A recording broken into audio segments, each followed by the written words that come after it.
Hello friends, मेरा नाम है अंकुर कुमार यादव और आप देख रहे हैं लॉ प्रेप जुडिशरी का यूट्यूब चैनल। आज हम हमारे जिस्ट के 11वें एपिसोड के साथ आए हैं। एक रिसेंट में कोर्ट का डिसीजन आया है सेम मैरिज एक्ट को लेकर के, उसके बारे में डिस्कशंस करेंगे। कौन कौन से छोटे छोटे फैक्ट्स उसमें से निकल के आ रहे हैं, क्या सुप्रीम कोर्ट की रूलिंग रही है, इस बारे में देखेंगे। सबसे पहले देखते हैं Supreme Court verdict on same sex marriage.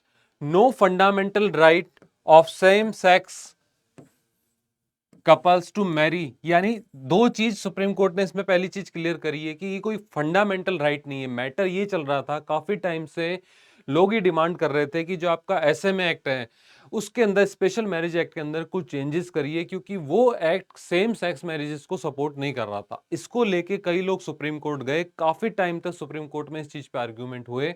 आखिर में सुप्रीम कोर्ट ने क्लियर कह दिया कि हम इसको आपका फंडामेंटल राइट डिक्लेयर नहीं करेंगे, क्योंकि ऐसे में एक्ट के अंदर कई सारी चीजें ऐसे हैं जिनको अगर हम चेंज करते हैं तो फ्यूचर के उसके कॉन्सिक्वेंसेस काफी ज्यादा नेगेटिव हो सकते हैं।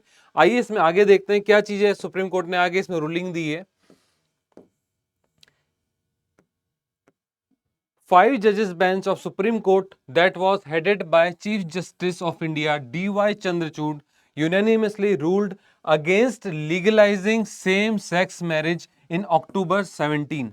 सेकेंड इसमें इंपॉर्टेंट बात आती है इस केस के अंदर, the bench ruled in a 3-2 verdict against civil unions for non-heterosexual couples। Court ने 3-2 के रेशियो में इस चीज से मना कर दिया कि हम इस चीज को लीगलाइज नहीं करेंगे या किसी भी तरीके से ऐसे में एक्ट के अंदर हम कोई चेंजेस के लिए अपनी तरफ से रिकमेंडेशन नहीं करेंगे। आगे बात आती है, इट कंप्राइज जस्टिस। आगे इसमें कौन था? Justice Krishna Kaul, Ravindra Bhat, Hima Kohli and PS Narasimha. Third point इसके अंदर इंपॉर्टेंट जो आता है वो ये कि सुप्रीम कोर्ट ने अपनी तरफ से एक रूलिंग दी, एक वर्डिक्ट डिसीजन दिया। Supreme court can not strike down the provision of SMA और रीड वर्ड्स डिफरेंटली। यानी लोगों का ये मानना था कि जब आप इक्वलिटी की बात करते हो कॉन्स्टिट्यूशन के अंदर, तो आप हमें जो सेम जेंडर के लोग हैं उनको शादी करने के लिए क्यों मना कर रहे हो। इसको लेके काफी आर्ग्यूमेंट करे गए कि कॉन्स्टिट्यूशन इक्वलिटी की बात करता है, लेकिन यहाँ पे इक्वलिटी कहाँ है।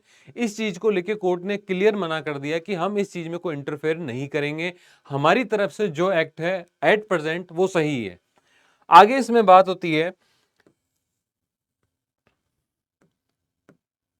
The CJI has left it to the parliament to decide the issue.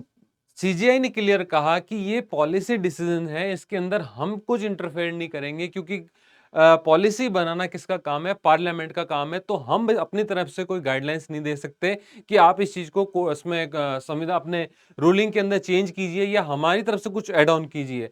आगे इसमें आता है, the CJI and justice Kaul batted for civil unions for non-heterosexual couples. The CJI added that the Supreme Court cannot strike down the provision of the Special Marriage Act। सारी बात हो रही थी इस एक्ट को लेकर के कि साहब इस एक्ट की वजह से दो सेम जेंडर शादी नहीं कर पा रहे हैं, क्योंकि इसके अंदर ऐसा कोई प्रोविजन नहीं है।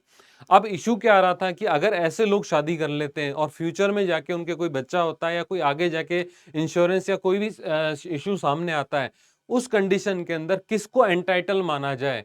ऐसे कई छोटे सवाल थे जो अगर ये फैसला उनके हक में आता तो जिनको आंसर करना बहुत जरूरी था। और इस मोमेंट पे कोर्ट ने भी माना कि हम इसमें अगर कोई रूलिंग देते हैं तो हमारी तरफ से पॉलिसीज के अंदर अननेसेसरी छेड़छाड़ का केस बनता है।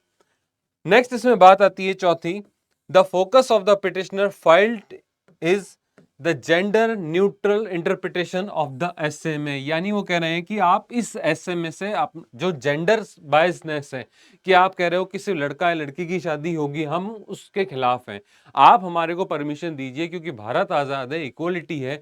आप हमें परमिशन दीजिए कि सेम जेंडर के लोग भी शादी कर सकें और ऑफिशियली मैरिज करके रह सकें एज पर एसएमए एक्ट। इसमें नेक्स्ट आगे बात चलती है, the petition have sought a broader interpretation of SMA to include same sex marriages.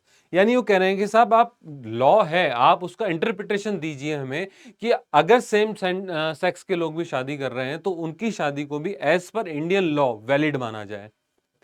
Next इसमें बात होती है, justice call side the legal recognition of civil unions for non-heterosexual couples represent a step towards marriage equality। यानी उन्होंने कहा कि अगर हम इस चीज को रिकॉग्नाइज कर देंगे तो कहीं ना कहीं एक मैसेज जाएगा सोसाइटी में कि हमने उनको एक्सेप्ट कर लिया है, उनकी मैरिजेस को एज ए जनरल मैरिज।